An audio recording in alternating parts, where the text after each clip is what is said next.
He's editor-in-chief of Breitbart News and a New York Times best-selling author.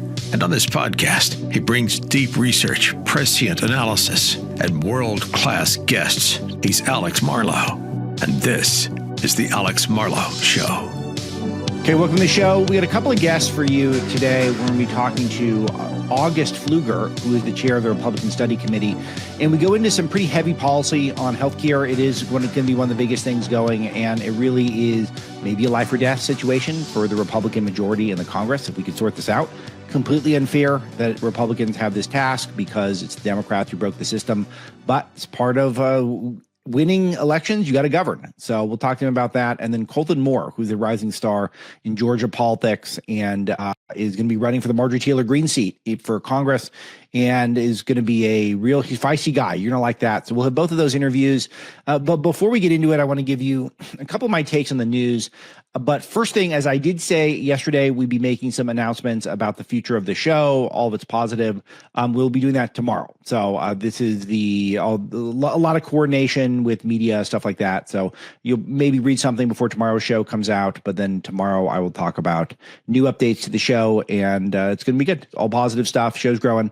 And all thanks to you. It's all thanks to all of you in the audience telling 10,000 friends and family members about what we're doing. And supporting our sponsors. We got some terrific ones. I want to tell you about Preborn. You guys have been hearing me push Preborn because it is so important.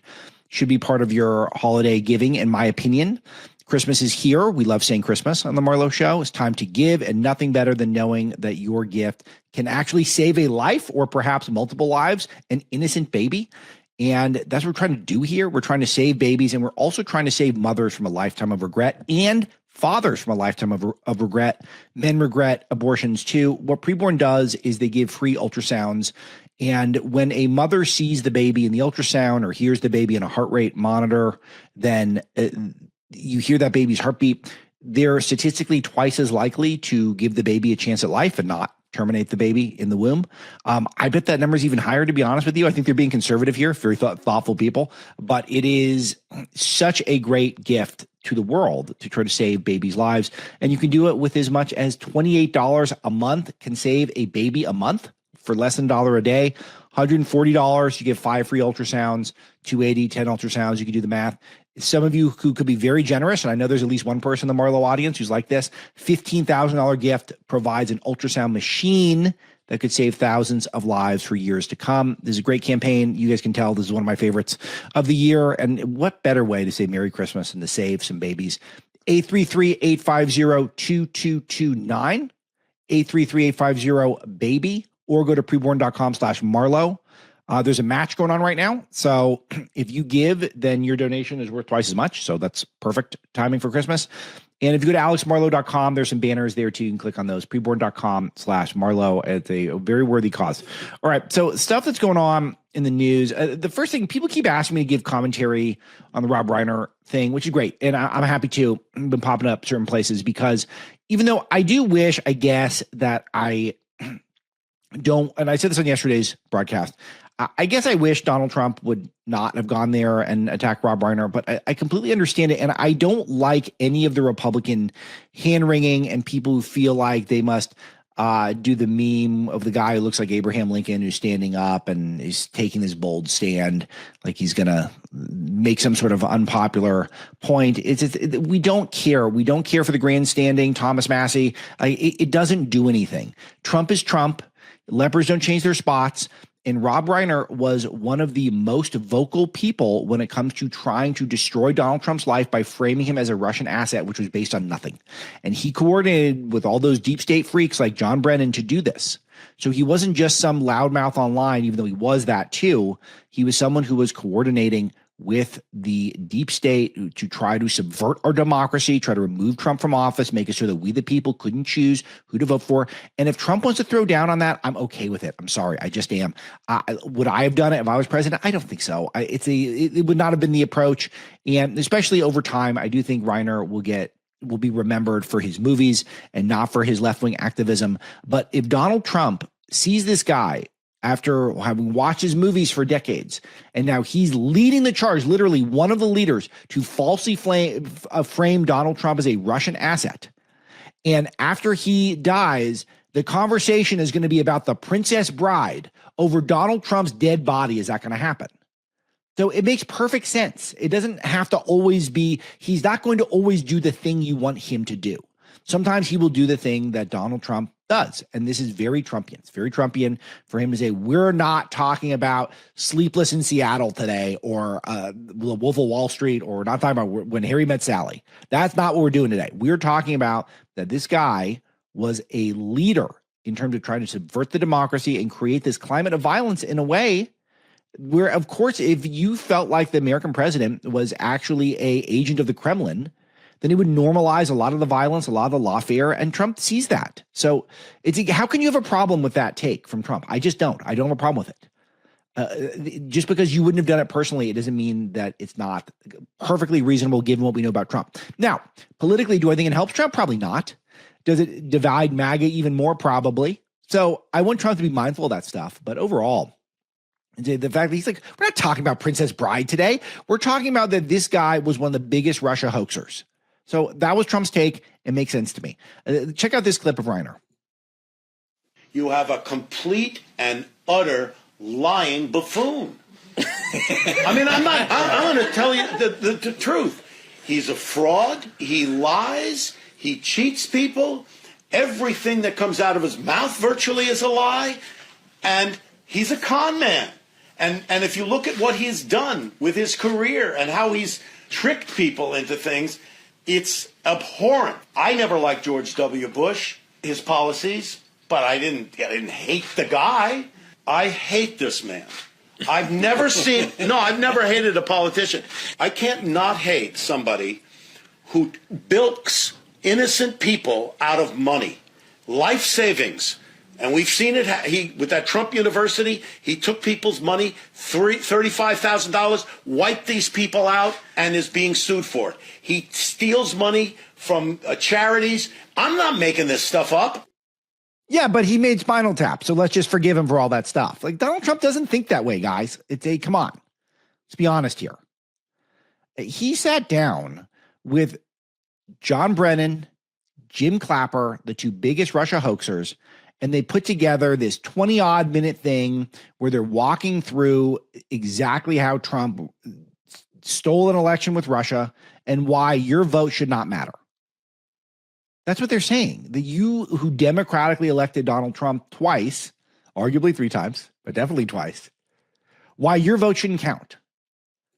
So Trump this is where Trump is a genius, is now we're back on this again. And we're having this debate. And I overall, I don't know if it helps Trump. Maybe it doesn't. But we're already, at least in some parts of the world, talking about, well, maybe we shouldn't remember Rob Reiner is just a great guy. So I wish he wasn't brutally murdered by who was apparently his own son. I mean, that's horrific. But he did a lot of horrible stuff in the last 10 years of his life when he kind of moved away from making movies and towards being a left-wing hoaxster, which is what he was, a hoaxster. So, all right. The first thing I want to bring up to all of you, and next one I want to bring up, which is kind of fun, the Operation Southern Spear, U.S. military strikes 3 drug trafficking boats in the Eastern Pacific, killing 8. This is fantastic. This is where I love the Trump administration so much, is that they're just going for it. They're just going for it when it comes to the drug boats. So they're not going to be deterred by people saying we can't go after the drug boats. It's a war crime. We're going to impeach Pete Hegseth. Sri Tanadar's out there saying, impeaching him for murder. He's got his eyebrows done. He's got his hairpiece on. He said, we're impeaching him for murder. And just all of this just gets the left completely worked up, and they're completely wrong to be completely worked up. They have no sense of how to handle this stuff, because this muscularity to protect America and Americans, and we're a nation of immigrant talking points, and we're just the best Americans are actually our immigrants, maybe even our illegal immigrants, which I'm seeing over and over again with Democrats. No, we're going to blow up the people who are trying to traffic drugs into our country and kill Americans. This came up in a couple of different contexts. Here was Rubio and Hegseth who got stopped. I think they were heading towards the Congress to discuss some of this stuff, and they were asked about it. Check this out. To engage with Congress on this. We're headed to the House now to do a similar briefing and provide updates on this counter-drug mission, which is focused on dismantling the infrastructure of these terrorist organizations that are operating in our hemisphere, undermining the security of Americans, killing Americans, poisoning Americans. And this has been a highly successful mission that's ongoing and continued, and we're pleased to be here today to update Congress on how that's developing and how that's moving forward. As I said, I believe it's our 22nd, 23rd such engagement, certainly been at least the fourth or fifth that I've been involved in, and those will remain and be ongoing. Okay? He looks really afraid and really intimidated, and like these raids are going to stop. I would just echo that. It is the 22nd bipartisan briefing we've had on a highly successful mission to counter designated terrorist organizations, cartels, bringing weapons meaning drugs, to the American people and poisoning the American people. That's great. Fantastic. Mark Van Wallen had some good data as well. I think this is really important. The senator, check this out. Let's talk about the whole picture here as a whole. Guys, I'm losing patience on the whole thing because I think it's ridiculous that we're having this conversation, because underneath Obama, he had 500 strikes, 3,700 different individuals were killed. There wasn't a big show about this. What you guys are all upset about is the hemisphere that it's working in. The hemisphere is these are drug terrorist organizations. The same people that Obama went after, some people we've been over for the last 24 years, were terrorist organizations that were wanting to kill Americans. There has been more Americans killed because of these terrorist cartels drugging our streets, drugging every one of your all's streets, every one of your all's towns, every one of the audience's towns. They killed more people in 2024 on our streets than we lost in the entire Vietnam War for U.S. personnel.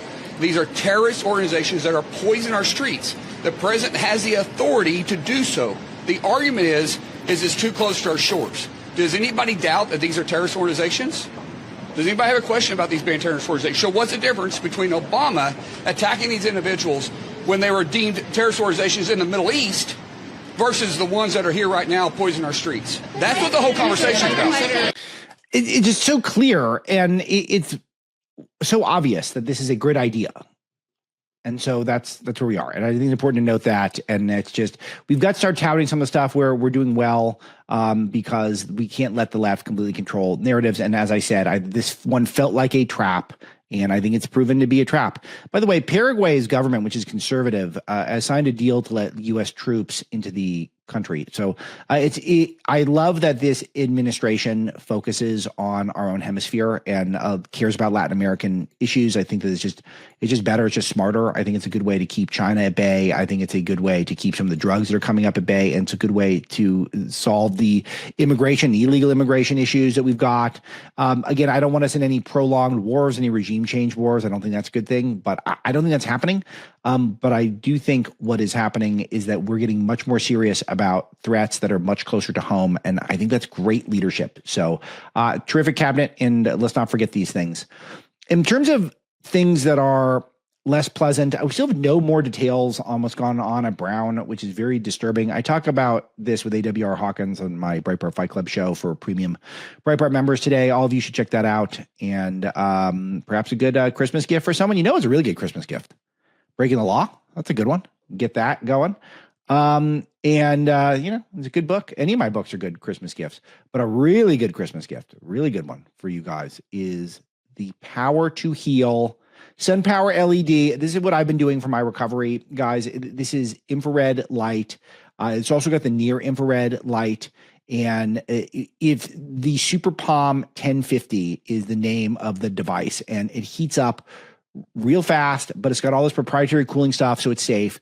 And you apply that to whether or not you've got achy joints or muscles or wherever you feel like you need recovery. And it just gives you that therapy and that relief. You feel the relief right away. So it's a great sensation. It's something that I've come to really like and enjoy the experience of having this. And it's helped me a lot because I've been trying to work out pretty hard, not miss workouts. Sometimes even doing doubles, believe it or not, because I feel like I got a little window here where I got some time on my hands, making sure I'm getting in shape. And the Sun Power LED Super Palm 1050 is part of my routine. So it's really small device. I'm looking at it right now. It's like the size of a kid's shoebox. Just a great thing to do for your recovery and for your health. So you can go to sunpowerled.com. Super Palm 1050 is the device I've been using. There are some other options there. You can check it out as well. Code Marlow gets you 10% off. So it's sunpowerled.com, code Marlow, 10% off. Fantastic Christmas gift for anyone in your life who is either maybe athletic or maybe someone just getting older and wants to have a little bit of edge, a little bit of biohacking. Great way to do a Christmas.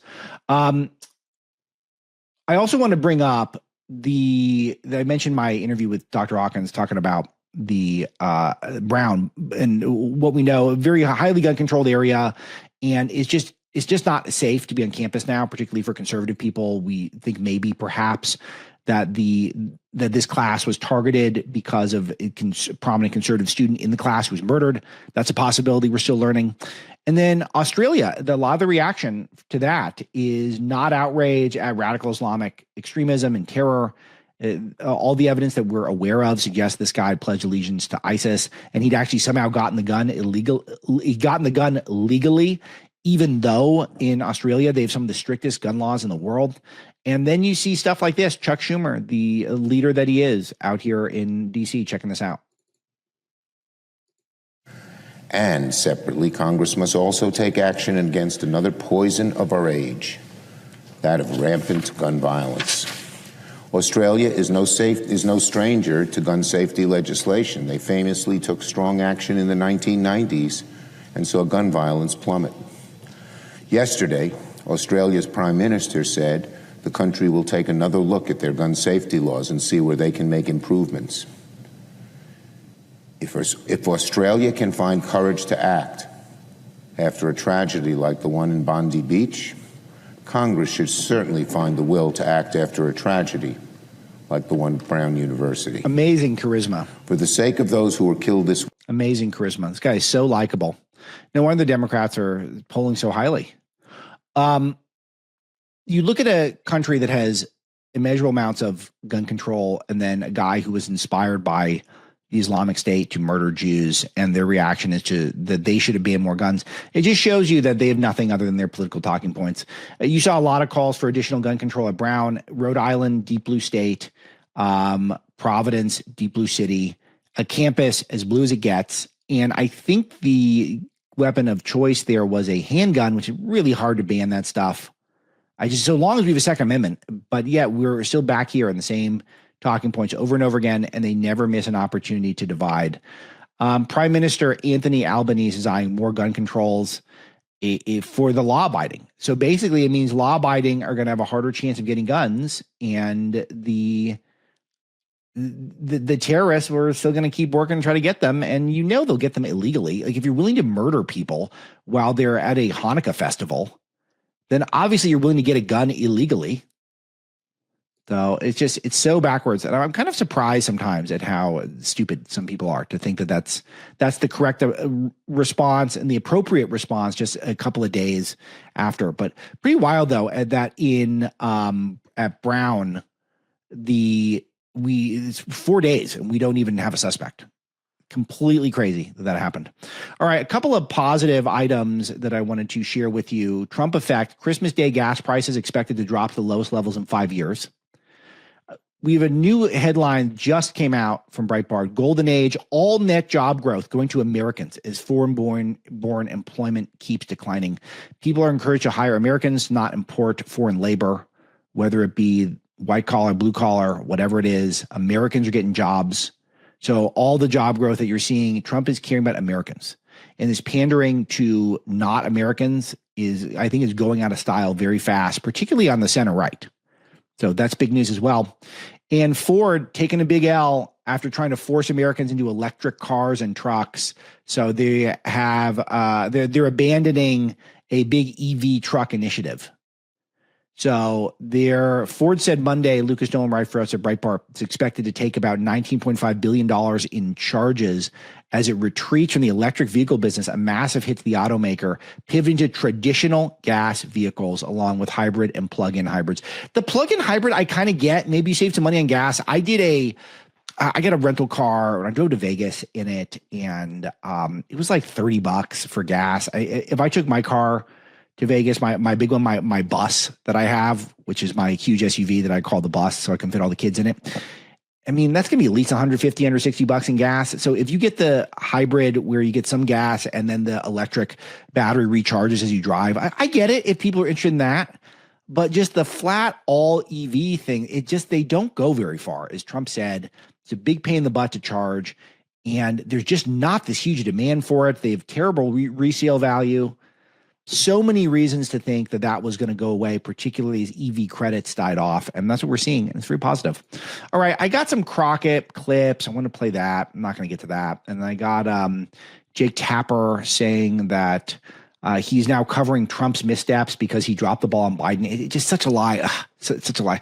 I might make the same point tomorrow, but it's just there was no cover up of Biden's mental decline. Everyone knew he was declining. Everyone knew. It was the media just did not want to cover it because they wanted him to win and they wanted Trump to lose. All right. That'll be good for now. We're going to bring in August Pfluger, chair of the Republican Study Committee, and then we're going to talk to Colton Moore from Georgia. So 2 great interviews for you. Here they come. All right. Congressman August Pfluger is here from Texas. He's also known as Chairman Pfluger, and he's got a lot of work to do right now because you've got a big task at hand, which is trying to sort out some sort of solution to the healthcare issues that we got going on. And I want to talk to you about pain points. I want to talk to you about what proposals that are out there that we think might realistically have a chance to get through. But one of the things I just want to start with is just the framing of this is that the Affordable Care Act made healthcare more expensive each and every year since then. It's always gone up. And yet it feels like, and the polls back this up, the Democrats somehow have the lead on messaging on healthcare. Why is that the case, do you think, Chairman? Well, great to be with you. Thank you for the question. I think it's really important. Let's put this in perspective. Not a single Republican in the last 15 years had voted for any Democrat plan on health care. And they have lied to us about the accessibility. It's less accessible. They've lied to us about the price. It's more expensive. They've lied to us about the affordability of drugs. Those are more expensive. So everything they've done is a house of cards that has made people more dependent on health care and that has made the quality worse when raising the cost of it for Americans. So, but how do they get the narrative of they're the party of health care and Republicans have messed us up? They in their pretty typical emotional appeal, they saw an opportunity with these COVID era emergency subsidies. Let's be clear. The subsidies are still going to remain in place. Now, the COVID era ones that they tacked on under Joe Biden in 2021 that only affect literally less than 6% of our population. We're worried about all 340 million Americans, not just 6%. That's what they're talking about right now. But costs have gone up, and they know that they're going to continue to go up, so they've tried to pin this on us. Republicans, I will say, in a criticism of us, our messaging has not been good. Our communication has not been good. We have plenty of good legislative ideas, and I'm glad to know we're going to talk about a couple of those. Our challenge is to communicate clearly that the ideas we have are going to make healthcare more transparent, getting rid of the fraud, waste, and abuse, providing an affordable solution that actually gives people choice, which is what they want. And that's what we're doing. We have plenty of those ideas, and I'd be happy to get into those with you. Yeah, I want to get into those. I would just want to get one vibe check on. So you're chairman of the Republican Study Committee, which is generally most of the Republicans are in it and typically the more conservative ones. What is their attitude in general towards the Obamacare subsidies, extending those? Because you guys are between a rock and a hard place, which is that if you extend them, that's indulging Obamacare, obviously. But also if you don't, then a lot of people are likely to see premiums go up, and that could be a real political problem. So what is the conversation in general amongst the study committee? Well, 90% of the subsidies will remain in place regardless of what we do. They're locked in. They're permanent. So we're talking about just the top 10% of these subsidies. Premiums are going up. 100%, that's the way they designed the program. Obamacare and premiums and the cost of health care will go up. So if we don't extend the COVID era subsidies, which is what they're talking about, then you are talking about continued cost and rising cost. So no, we don't, as a Republican Study Committee, support these. We think that it is giving a blank check to the insurance companies. We think that we know that there's a correlation between this blank check approach and raising the premiums. They've done it year over year. You can go back to the first passage of Obamacare and the subsidies that were introduced thereafter. and as recent as 2021. And by the way, Democrats tried to make this permanent. They tried to pass permanence of the COVID era emergency subsidies, and they couldn't do it. Not even Democrats could stomach it. So for fiscal reasons, for structural reasons, we don't support it. But we do support, and we have plans that will bring the cost of premiums down and the cost of these healthcare plans down.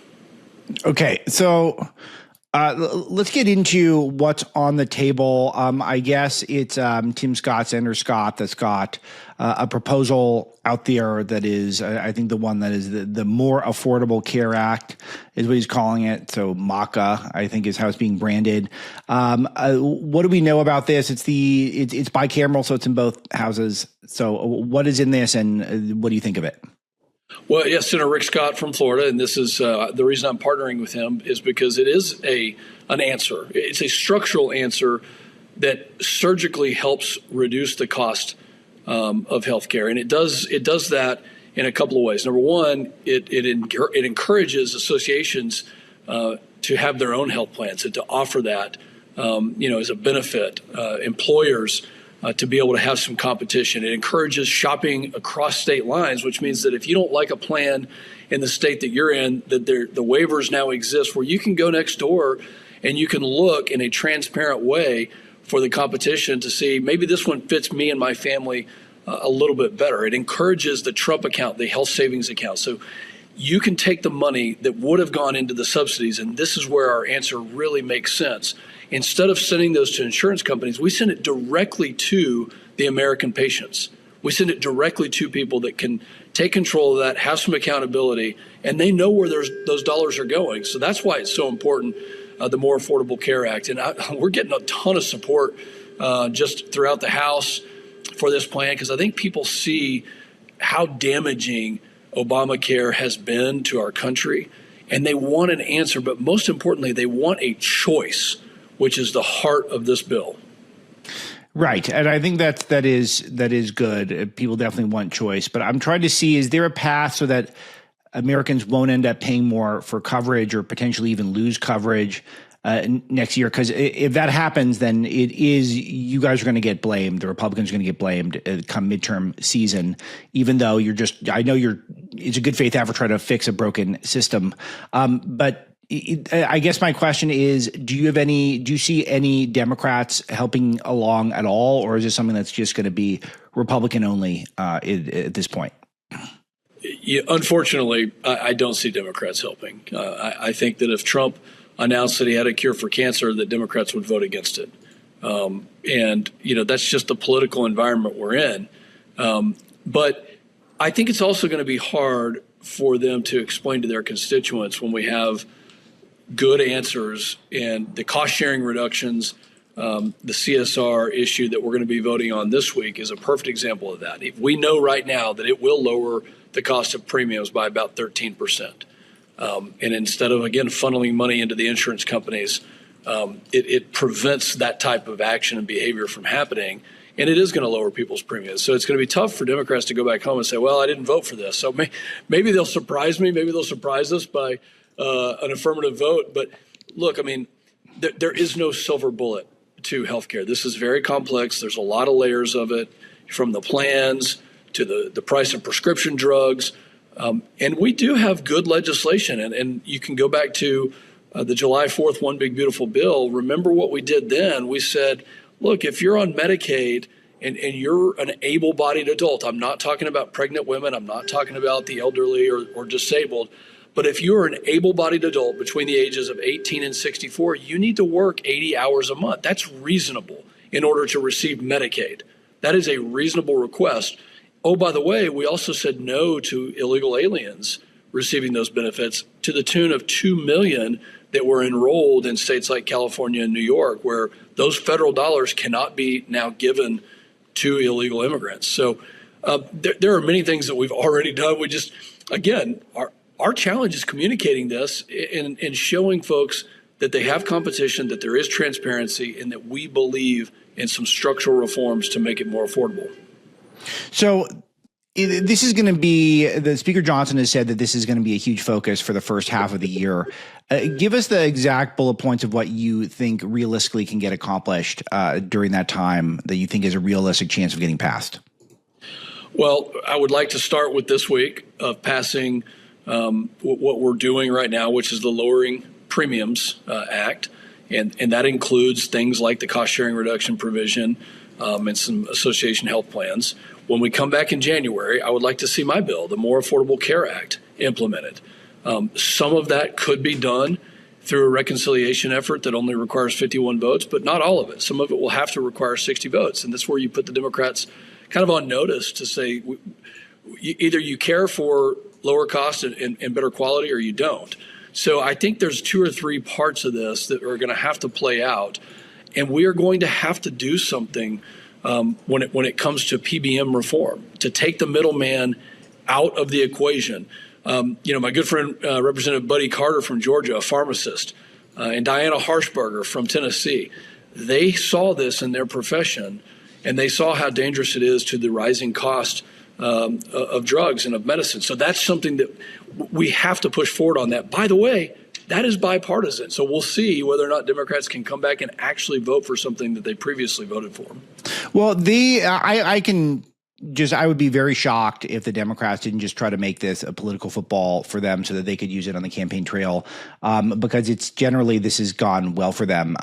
So they're going to do everything they can to make sure that this is talked about right up until November for the midterms. And do you see what's the way to prevent that from happening? Look, that's the challenge. I mean, what they know, because they designed this system, they voted for it, we didn't. They know that cost is going up. They understand that very well. Yeah.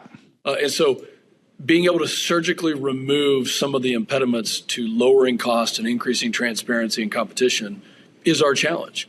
And we really need true structural reform to it. And the provisions that I've just mentioned are a start to that. It's not all of it, but it is a start to it. I would also point in the direction of look at the jobs that were added to the economy this week, the things that we did in the tax bill. If we had not passed the One Big Beautiful Bill, Americans would have seen the largest tax increase in the history of this country. But we did, and real money will be flowing back to every American as a result of that. We have to communicate that in 2026. It has to be at the forefront of everyone's minds that the work that we've done for the economy was positive and it resulted in more money being put back into people's pockets, not just on healthcare, but for every aspect of their lives. Do you think President Trump will end up getting involved at all? Because it seems like he's content so far just to let the houses of Congress fight it out. I think he will. I mean, he's a businessman. He's focused on affordability.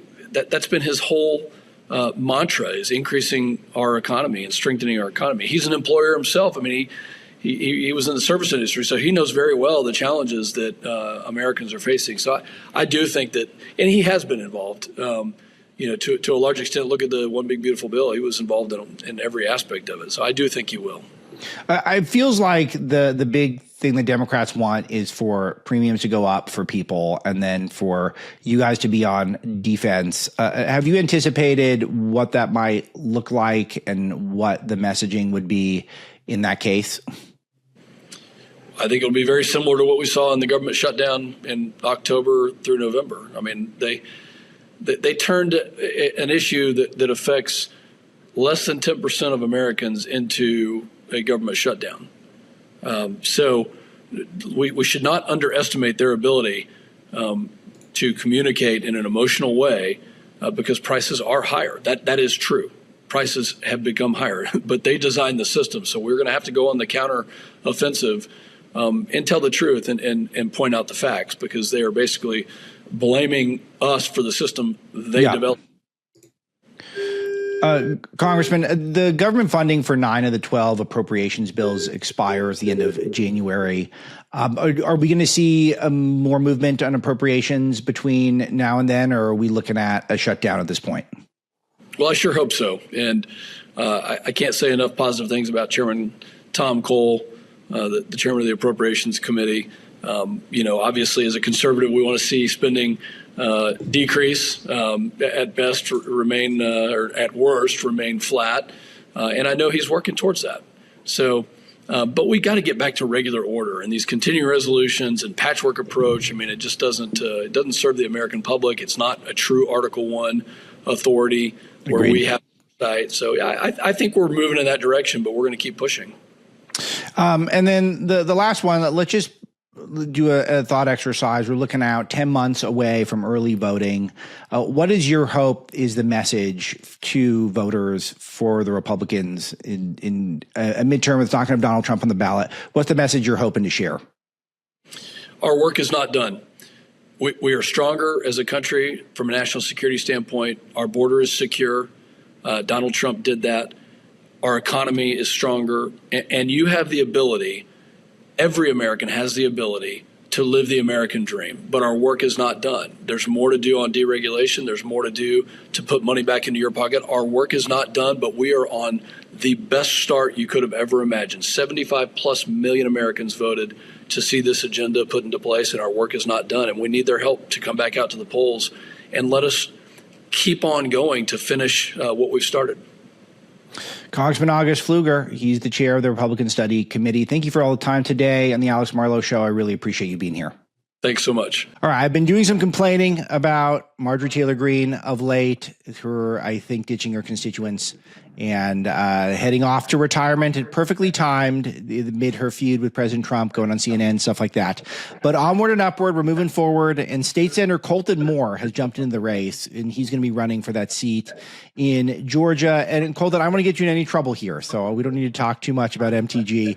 But I want to get your thoughts on just your timeline, because you moved pretty quick to announce that you're going to run to replace her, and you're going to try to give conservatives in Northwest Georgia the best opportunity they can. You've got a pretty terrific record from my review of it. But give me your thoughts. Give the audience your thoughts on what you're all about and how you got in the race. Sure. Appreciate you having me on. I've been a hardcore Trump supporter from the get-go. I entered into politics in the state house. When I was there, 2020 was going down, and we had all the election fraud in Georgia. I was the first elected official in Georgia before anyone else to call for a special session to review the fraud in the 2020 election. A lot of that fraud was right up here in Northwest Georgia, specifically Floyd County. Currently serve in the state Senate, represent part of that district in Floyd County now. There's 5 counties in the district, all of which are in Marjorie Taylor Greene's current district. And when I got to the state Senate, obviously we had the Fani Willis debacle in Atlanta. Fani Willis and her mafia, they arrested President Trump and 18 others, attempted to put them in jail for the rest of their lives on RICO charges. And I immediately called for an investigation into Fani Willis. I wanted to investigate and defund Fani Willis. I consider her a domestic threat to the United States Constitution. And got in a big match with all of what I would call rhinos in the Georgia Senate who were too afraid or didn't want to, frankly, go after Fani Willis. And ultimately, they voted and kicked me out of the Republican caucus in the Senate. And people started calling me Trump's floor leader in the Georgia Senate. I've never been shy of going after tough issues. I don't back down. And ultimately, that has led to a feud with the current Speaker of the House, who obviously didn't like it when I was pushing to impeach Fani Willis. And a couple of other things accumulated to him having me arrested while trying to do my job and attend a joint session in the Georgia General Assembly. There were 18 state troopers standing at the door, blocking me from going in. The Speaker's attorney came out and threw me down to the ground. And this was a joint session, right, that the General Assembly had voted on unanimously to have. Find out later, this attorney who throws me down, he'd never even passed the bar in Georgia. So he's practicing law without a license. And, I've just been exposing a lot of the corruption in this state, and I want to take that same fight to Washington. Marjorie Taylor Greene's resigned the seat, and ultimately that leaves a void. Northwest Georgia is one of the most conservative places in the entire country. That's right. And that seat deserves a strong fighter, someone who's going to be there to maintain the legacy of Donald Trump And obviously, America is hurting worse than it's ever hurt before. I mean, the accumulation of everything that Joe Biden has done, our dollar bill is inflated so much that the most expensive places in the district are the gas station and the grocery store. And we have to make sure that, President Trump leaves the office with a great legacy, and he needs some fighters in Congress to get that done. So there's a couple of points in there that I really want to drill into. But first of all, I want to talk about the nature of the Fani Willis case. It's something that's been a big subject of my investigations. I wrote a book that came out this year on all the lawfare against President Trump. And this was one of the more absurd, all the cases against him were absurd, but this is arguably the most absurd case from start to finish. From watching it from the ground, what were you thinking day to day during this case, especially when this is the one where the dragnet, because you were trying to get Trump for RICO, which was completely absurd. I go through all that in the book. But that meant they had to use a dragnet and get like dozens of other Republicans to act as though they were some part of international conspiracy, or I guess nationwide conspiracy to rig an election. Well, what were you thinking during that time? Well, I mean, I guess the rest of the country probably didn't understand the full story. I mean, they tried to drill everything down to the phone call that President Trump had with our Secretary of State. But what a lot of people don't realize is during that phone call, there were 14,000 affidavits of fraud in the Georgia election that were sitting there in boxes next to the Secretary of State, right? Signed from citizens all across the state who recognized that there was fraud in the election. And all President Trump was saying is, hey, just open up the first couple boxes and you can find the votes that way, right? It wasn't like you got to overturn the election or else, which what she was accusing him of, and then Mark Meadows is arrested. There's a fellow state senator that's arrested. And, Joe Biden's the president at the time. We don't know what the economy's coming to. It was pretty dire circumstances. I mean, when they were voting me out of the caucus, the Senate leadership were sitting there in a room, and it got really emotional. And I said, gentlemen, if we're not willing to go after Fani Willis as senators who have the constitutional authority to call her in and investigate her, then we might as well just go on down the street and go spit on all the graves down at the National Cemetery. And there was this big senator from down in Columbus. He stood up and he said, "How dare you say that, Senator?" He said, "My grandfather fought the Nazis in Normandy." And I said, "Senator, my grandfather fought the Nazis too, and both of those guys didn't go over there and risk everything for us to sit on our dead ass and not do anything in this circumstance." Amazing. And that was the size of it. Yeah. So it's such an interesting point, because I was thinking about the Georgia Republican establishment. Georgia's a red state, and generally speaking, there's more good than bad that comes out of there. But the Republican establishment there is not totally with the program. Could you give some of us who are non-Georgian some context there? Yeah, I mean, I think it's a lot to do with like the new right in America, right, where they've taken conservative values and they've twisted and they've manipulated that. They've taken the brand of people like me who have fought hard for those conservative values and gotten elected. But in reality, they're just Democrats. That's all they are. I mean, I think a great example of this is, the most laymen think, hey, if we had lower taxes, we could stimulate our economy. So they twist that and say, well, let's just give special tax breaks to, this corporation or that corporation. And it's a very unfair playing field in the state of Georgia, as it is in most southern states. And ultimately, that's not the free enterprise system that conservatives fight for. That's, some kind of quasi conservatism. And that's what we're seeing with most of the Republican leadership in Georgia. It's pay to play politics. All right. So, but you'd be going into the Congress itself. So what do you feel like are the priorities that you think are necessary, and what sort of values and mindset you want to bring to the Congress? Yeah. First and foremost, lowering cost and lowering taxes. I mean, that's the number one issue for Americans across the board, and especially in Northwest Georgia. Healthcare is obviously a very big concern. The system is completely rigged against everyday folks.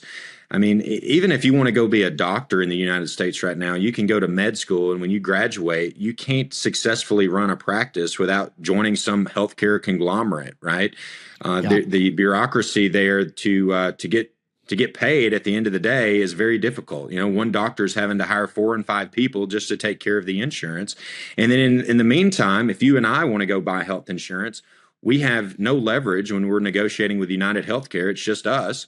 So why can't we fix simple things? Trump tweeted this out 2 weeks ago, Associated Group healthcare purchases. Why can't Costco or Amazon Prime, why can't these people go and negotiate for large groups and find a lower rate for health insurance? I definitely want to champion that. The Tea Party patriots, everyone said repeal Obamacare, but no one has come up with a solution yet. And we've come to a point now where this has kind of turned into an entitlement, if you will, for most citizens, is the way they look at healthcare. And that's got to change, or else we're just going to be a socialist country with absolutely terrible healthcare, and the elderly aren't going to get the type of care they need. And then lowering costs. Illegal immigration, obviously a huge concern. Northwest Georgia, you got to think about when those buses were coming from Texas that Governor Abbott was sending up to Martha's Vineyard, Massachusetts, and elsewhere. They were traveling right through Northwest Georgia, and many of those buses stopped and people were getting off. H-1B visas, we've got a lot of factories in and around Northwest Georgia. We've got everyday citizens, Americans that went to school, paid their way, became engineers. And when they get there, the system's so corrupt, they're having to compete with engineers from India and everywhere else. Right. And there's no enforcement mechanism there. So our whole system, Trump can't fix it by himself. It's too broken, and obviously affordability, illegal immigration, those are my two top issues. Yeah. And okay, so let's talk about affordability messaging, because you're a younger guy, and part of this is a messaging war. It's the reason why things are unaffordable or Democrats' fault from the Biden inflation. I guess the Fed's also another issue, keeping rates high. Sure. But we saw this pretty much nonstop. Is that every single thing that the Democrats could have done to make things more inflationary, they've done it, from making sure that there's more imported immigrants to compete with us for housing. The Affordable Care Act drove up the price of healthcare. Gas prices ballooned because of they wouldn't drill our own energy that we have. The regulation, the Biden administration putting regulations back on versus Trump, who's been trying to deregulate. All of that was stuff they did. But it's our problem now because we're in charge. We're going to get blamed for it. So what is the messaging and what is the policy that you want to bring forward? Yeah, Congress should be steering the economy, not the Federal Reserve. Every time they print off another dollar, it takes value away from the dollars that are in our pocket now. Look at how cryptocurrency has surged over the last few years. Well, most of that is, Gen Z, because they look at that as a more stable, or at least a hope of gaining some type of wealth. We have to stabilize the dollar. If gold is going to be at $4,200, $4,300 an ounce right now, I would love to see it. If at $5,000 an ounce, we get back to the gold standard and we just say, there it is. We're going to peg the dollar to the gold standard like it used to be. And, that would certainly help with inflation. Obviously, we're still voting on Joe Biden's budget with just another CR. So Republicans control the House, the Senate, and the presidency. Why in the world can we not get our own budget and crafted that way? Was it John Boehner's time that the last time we actually had, 8 appropriations bills at that time? We just continue to do these CRs, and that has to stop. And it stops with Congress. Yeah. Okay. So who do you look to? Who are your inspirations? Do you have any mentors of note that people should know about? People have asked me that. I would say I'm probably going to mirror Representative Tim Burchett probably the most in Knoxville. He and I are essentially neighbors, Northwest Georgia. We're both there on that Cumberland Plateau. We're both fellow hillbillies. We have very similar constituencies. And, I love Tim Burchett. I love how he just sets it straight, and he's always in communication with the people, and the people need that, right? Because the spin zone is so strong in the media, and Tim always talks directly to his constituents and shoots people straight. So, obviously him. When you look at other great elected officials historically, Theodore Roosevelt, while he was kind of a socialist on a couple things, in reality, I think he was a great American patriot in the sense that nothing scared him. He was, if he was here today, he would look at illegal immigration, I believe, the same way I would, right? If you're not going to come here the legal way and assimilate through American culture, then you shouldn't be here. But obviously, the globalists of the world know the quickest way to take down a big country like America is ship in a bunch of people who don't understand the cultural norms of America. So yeah, those are probably two examples. So what are some signature accomplishments you've had in the Georgia Congress that you feel like you're most proud of? Probably the most proud, and I think will leave a legacy. But before I got to the state Senate, no one knew how much interest we were even paying on the bonds, and no one knew how many corporate tax credits we were dishing out as a state. And, every elected official wants to say, hey, we want to lower the income tax. And what I was able to expose is we were giving away as many taxpayer dollars as enough to cut the income tax in Georgia in half. So right now, every senator, before they vote on the budget, the very first page that comes in shows all of the corporate tax incentives that we give, shows how much money we're not receiving in our budget. And there's no excuse now for senators not to recognize that these corporate subsidies, are costing us a lot of money. You can't build highways, you can't pay teachers and police officers when you're giving away all your money to the film industry. And Georgia gives 4 times greater than any other state, even, your home state of California, to the film industry. I want to talk about farmers because you're a proud hillbilly, as you've noted, and our farmers are getting squeezed right now. And it's tough policy because sometimes whenever you're seeing government intervention to solve problems, I always feel like it's risky, but I do feel like we need to have a thriving farm industry. And I feel like certain changes that I think are inevitable that we have to make to modernize the economy sometimes squeezes farmers in the short run. President Trump and Secretary Rollins are trying to come up with solutions, but from your vantage point, what can be done to help American farmers right now? Well, unfortunately, I wish President Trump had some better advisors when it comes to American cattle ranching. I mean, obviously, there's not big row crops here in Northwest Georgia. Mm-hmm. That's not our industry here. We're not like Iowa or, the Midwest. But we do have a lot of cattle ranchers. And obviously, people are upset when it's costing $10 a pound for beef.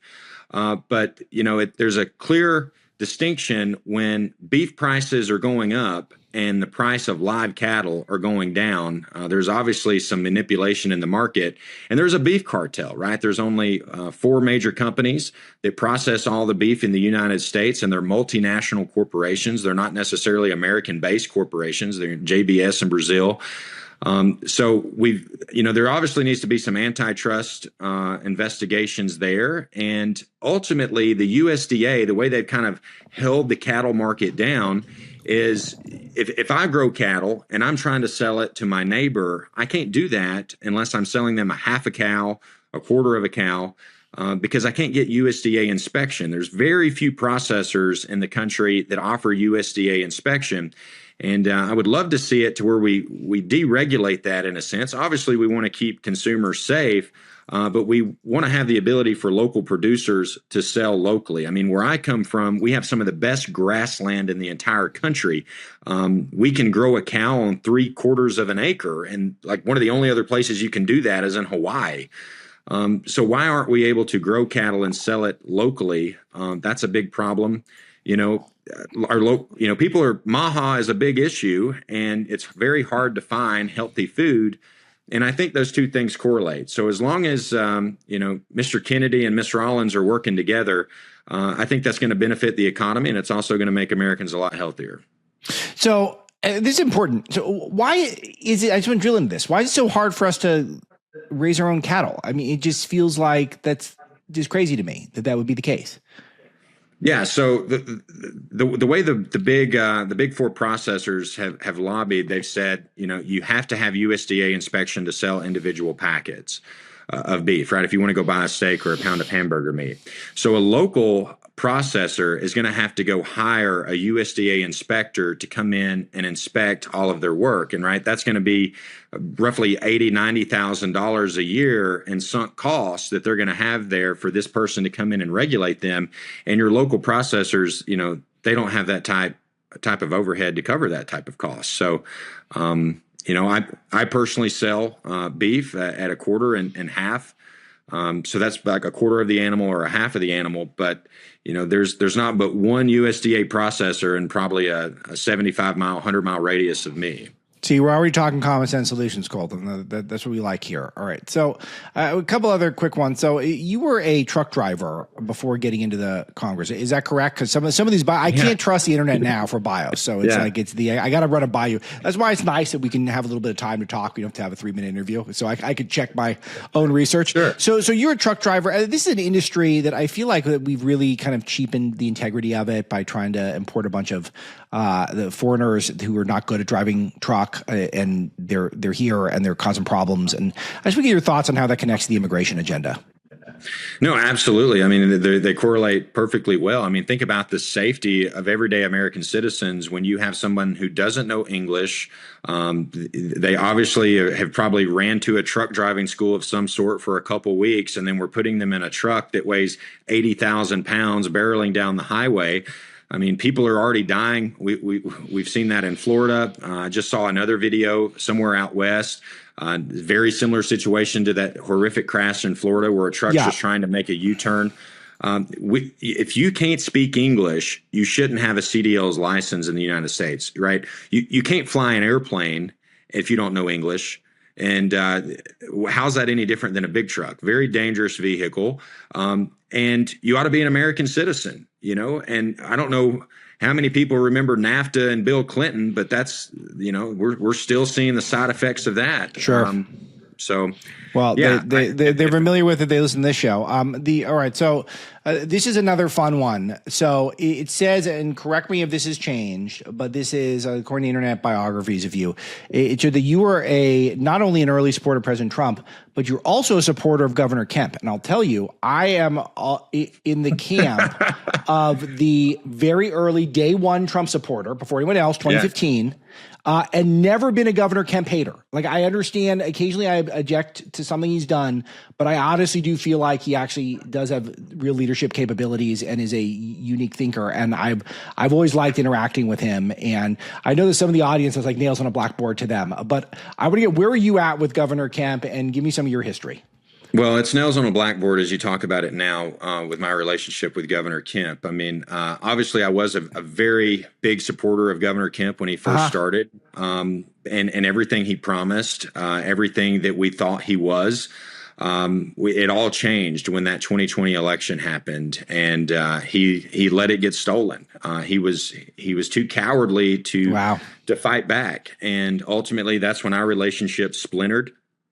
And I think Governor Kemp, and I can't really speak for the guy, but from what I've observed, once he realized that his base, people like me and others, were completely against him at that point, that's when he started, working with legislation. In a sense, he has the ability now to raise unlimited funds. He has a war chest of like $100 million, very pay-to-play politics. He started showing up at the World Economic Forum and completely lost his way from where he came from. And I cannot wait till he is out of the governor's office. I don't know what he's going to do next. Probably going to be the president of the University of Georgia and just watch his Bulldogs play every weekend. But I do not want him to be governor, very much longer. And fortunately, that's the case. Interesting. Okay, so the last one I got for now, then we could come back and do some more. But as the campaign goes on, I know you're really busy getting that launch going. But you're also an auctioneer. Is that true? That's true. Yeah. How do you practice to be an auctioneer? How do you what's it like at home? You got your work done for the day. You had a bite to eat, and then now you're ready for your auctioneering practice. What does that look like? Yeah, like, hey, to get it down, what do you paid on a bidder? He put about $10 going to be down, $20 down, $30, $40 going to be down, $50, $60, $70, and I have sold it right here, $50. There you go. So, yeah, auctioneers and politicians, they talk fast and take people's money. That's kind of a running joke, but that's how I have a huge admiration of it, because I'm someone who speaks publicly for a living, speaks constantly, and I had a bit of a stutter growing up, so I've overcome that, and I speak quickly. I'm not Ben Shapiro, but I definitely move quickly relative to other broadcasters, and I cannot believe it when the auctioneers get rolling and you guys don't miss a syllable going 500 miles an hour. Just when did you knew you could do that potentially, and how much work does it take to actually stay on top of your game? Yeah, so my dad drove a truck as a kid, and we hauled cattle from the stockyards of East Tennessee, North Georgia, out to the Midwest. So as a kid, I was around a lot of auctioneers. I became infatuated with auctioneers. And so I was driving a truck in college. I was going to cattle auctions, went to auction school, started selling heavy equipment. All an auctioneer is they're a number counter, right? 5, 10, 15, 20, 25, 30, and you put a little cadence to it. And, a good auctioneer can make one dance just like a good song makes one dance. And that makes you impulsive, right? It's bid now, forever hold your peace. And if somebody's on the edge of whether they want to bid or not, a good auctioneer can get another bid. So there's a lot of auctioneers in politics. Congressman Billy Long of Joplin, Missouri, he was an auctioneer. Congressman Jeff Duncan of South Carolina was an auctioneer. So there's been a lot of auctioneers in politics. Running an auction market is very beneficial to a politician because they're around a lot of people. And as an auctioneer, you're trusted with people's assets to make sure you get the most value for them. So people have a lot of trust in you, and it bids well for politics. Well, Colton, it's nice to meet you. I want to direct people to everything that you're doing in this race. It's a big seat. It's a red seat, but it's essential that we stay focused here. So where should people go to keep up with what you're doing in your campaign? Yeah, ColtonMoore.com, and you can follow us on X at Real Colton Moore. We've got about probably close to $200,000 in pledges on the campaign in the last 4 days, and we're going to need a lot more. There's 24 candidates who have said that they want to run for this seat. There's essentially, with it being a special election, there's going to be 3 elections between now and the next 5 months. We've got to convince people to go to the polls for. So if you can help us out, go to ColtonMoore.com/donate. And it'll be a great investment in this country. I won't let you down. Senator from Georgia, Colton Moore, appreciate you breaking the news at Breitbart, and we'll be in touch throughout the campaign. All right, Alex. Thanks, man. Thank you.